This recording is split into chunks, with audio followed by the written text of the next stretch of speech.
Imagine being lost in a snow-covered landscape, where every direction looks the same and the cold whispers doubts into your ears.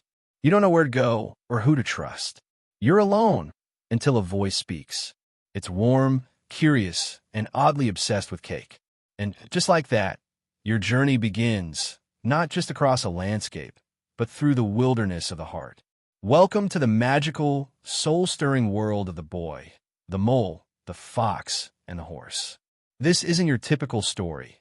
It's a poetic exploration of life's biggest lessons, told through the simple yet profound conversations of four very different characters. Each one reflects a part of us: the questioning boy, the joyful mole, the guarded fox, and the wise horse.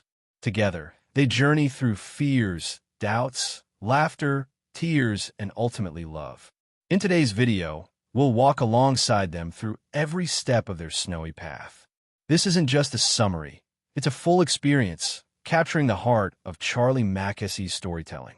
Whether you're revisiting the story or discovering it for the first time, you'll leave with something real, something soft and strong.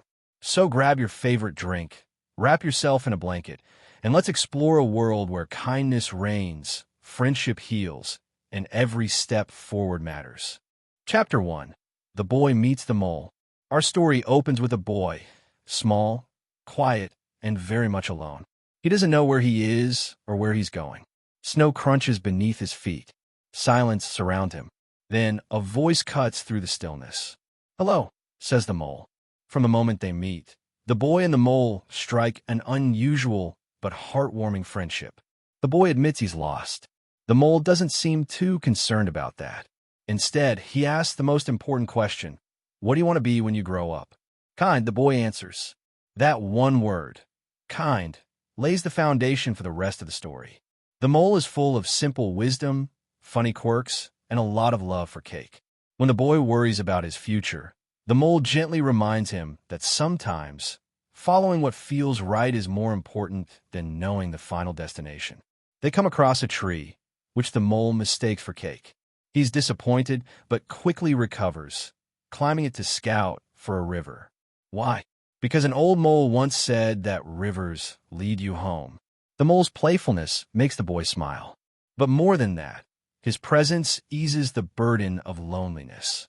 Their dialogue is filled with gentle encouragements, reminders that not knowing is okay, that being lost isn't the end, and that what we really need is someone to walk with us. The mole says, "Nothing beats kindness. It sits quietly beyond all things." It's a message for the boy, and for us too. Even in uncertainty, kindness can be a guiding light. Chapter 2. The journey begins. With no map and only each other, the boy and the mole begin to walk. The snow is thick and the hills are high. The mole groans about climbing, likening it to scaling a mountain made of lemon drizzle cake. But they press on together. They talk about beauty and about how much of it we forget to appreciate. They marvel at the wild, which the mole urges the boy not to fear. He says fear steals dreams, and too many moles grow old regretting the chances they didn't take. When asked what he dreams about, the boy says softly, home. But what is home? For the boy, it's more of a feeling than a place. Something he's never quite had, but knows he longs for. The mole listens, encouraging him to follow that feeling. Their conversation is interrupted by a shadow, the fox. Silent, sleek, and dangerous. He circles them, and the air becomes still. But then he leaves. No attack, no words. Just a reminder that threats aren't always what they seem, and that some of the scariest things may simply be hurting in silence. They carry on, unshaken in spirit. Though the road is long and the snow deep, they have each other. That's enough. Chapter 3. The Fox, Trust, and Redemption. Night falls. The boy stirs from sleep to a sound in the dark. He follows it and finds the fox, caught in a cruel snare. The fox snarls, eyes blazing with fear and fury. He warns them to stay back. The mole, small and vulnerable, steps forward. The fox threatens him, promises pain. But the mole sees something different, not a predator, but a soul in pain. He gnaws at the wire with his tiny teeth, even as the fox growls. It's terrifying, but he keeps going. Finally, the The snare snaps. The fox is free. What happens next is unexpected. The fox doesn't flee. He doesn't attack.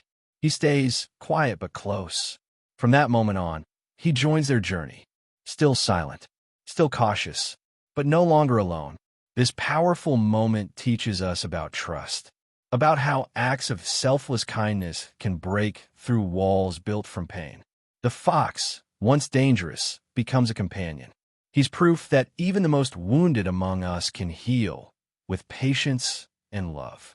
And so, the trio walks on. Chapter 4. The Horse, Strength and Vulnerability. One day, they come upon the most majestic creature they've ever seen. A horse strong and graceful, yet radiating warmth. He welcomes them with calm eyes and a peaceful presence. The boy feels ashamed for crying and apologizes. But the horse reassures him, saying, "Tears fall for a reason. They are not weakness, they are strength." As they walk together, the horse becomes a source of wisdom and comfort. The boy expresses fears of not being good enough, of letting go and falling. The horse replies, "You fell, but I've got you." The group deepens in trust. The fox still says little but listens. And then comes a revelation: the horse can fly. But he stopped long ago because others envied his gift. Now, among friends who love him as he is, the horse no longer hides his wings. This chapter explores vulnerability, self-worth, and the freedom to be fully yourself. We all have parts we suppress to fit in, but true friendship lets us spread our wings. Chapter 5. The Storm and the Truths We Learn. As snow thickens, clouds gather, and a storm rolls in.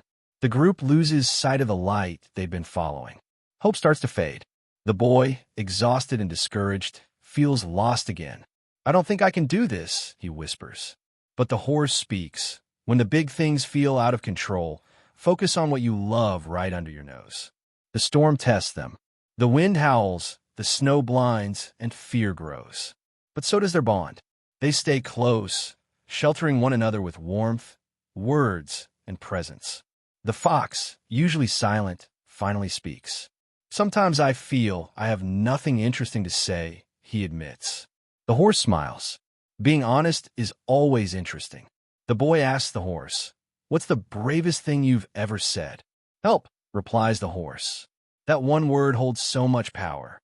It's the quiet cry we hide out of shame or fear.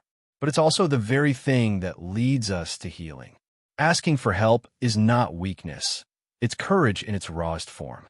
The horse assures the boy, "You are loved. You matter. You bring to this world things no one else can." In this storm, they discover truths that light cannot show. That love is louder than fear. That vulnerability is a strength. That none of us is truly alone. Chapter 6. Finding Home. The storm clears. Snowflakes settle. And in the distance, a warm light glows. The boy sees it. It's a home. The mole wonders aloud, "What makes a home?" The boy answers, "It's somewhere warm and kind, with lights, and maybe cake." They walk toward it. The fox, hesitant, slows down. The boy turns. "Come with us." The fox nods. As they approach the house, something shifts. It's not the house itself that brings comfort, but the fact they've come here together.